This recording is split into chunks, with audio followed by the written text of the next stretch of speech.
اللہ سے کبھی مانگنے لگو تو اوقات دیکھ کر نہیں بلکہ اس کی شان دیکھ کر مانگنا۔ دو باتیں عقل کا عیب ہیں، کہنے کے وقت چپ رہنا اور چپ رہنے کے وقت بولنا۔ جو دوسروں کو اپنی ضرورت پر ترجیح دے، ایسا شخص کمال شجاعت تک پہنچا ہوا ہے۔ دھوکے باز کی زبان میٹھی اور دل کڑوا ہوتا ہے۔ رسول اللہ صلی اللہ علیہ وسلم نے ارشاد فرمایا، بندہ اس وقت تک اللہ پاک کے عذاب سے امن میں رہتا ہے جب تک وہ اللہ پاک سے استغفار کرتا رہتا ہے۔ زندگی میں سادگی اپناؤ، جتنی سادہ تمہاری زندگی ہوگی اتنی پریشانیاں کم ہوں گی۔ حضور اکرم صلی اللہ علیہ وسلم نے ارشاد فرمایا، خاموشی حکمت ہے مگر اس کو اختیار کرنے والے تھوڑے ہیں۔ حضرت امام علی رضی اللہ عنہ نے فرمایا، خبردار کسی احمق کی دوستی اختیار نہ کرنا، وہ تمہیں فائدہ بھی پہنچانا چاہے تو نقصان پہنچا دے گا۔ ہمیشہ قصور تربیت کا نہیں ہوتا، کچھ رنگ صحبتوں کے بھی چڑھتے ہیں۔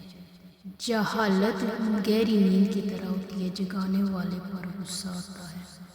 زندگی کا سادہ سا اصول بنا لو، کسی کی مدد کر سکتے ہو تو کر دو اور بدلہ اللہ پاک پر چھوڑ دو، اس سے زیادہ نفع کا بزنس نہیں ہے۔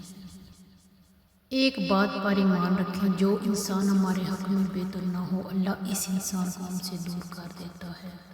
عبادت کرتے ہو مگر لوگوں کو ناخوش اور تکلیف دیتے ہو، صدقہ کرتے ہو مگر اسانجہ چلاتے ہو، اور اپنی نیکیاں ایسی تھیلی میں جمع نہ کرو جس میں سوراخ ہو۔ اللہ کے خزانوں میں سب سے قیمتی چیز راہ ہدایت ہے۔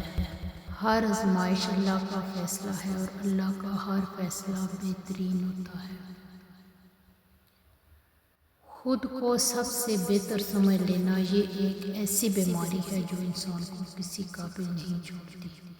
کسی نے پوچھا، غرور کیا ہے؟ جواب ملا، خاک سے بنے انسان کا اپنی اوقات بھول جانا۔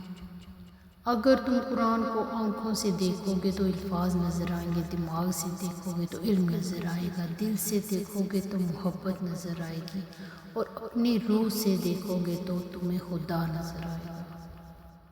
جو لوگ آپ سے بغض یا حسد رکھتے ہیں ان سے نفرت نہ کریں، کیونکہ یہی اصل میں آپ کے فین ہیں جنہیں مکمل یقین ہے کہ آپ ان سے بہت بہتر ہیں۔ صبر زندگی کے مقصد کے دروازے کھولتا ہے، کیونکہ سوائے صبر کے اس دروازے کی کوئی چابی نہیں۔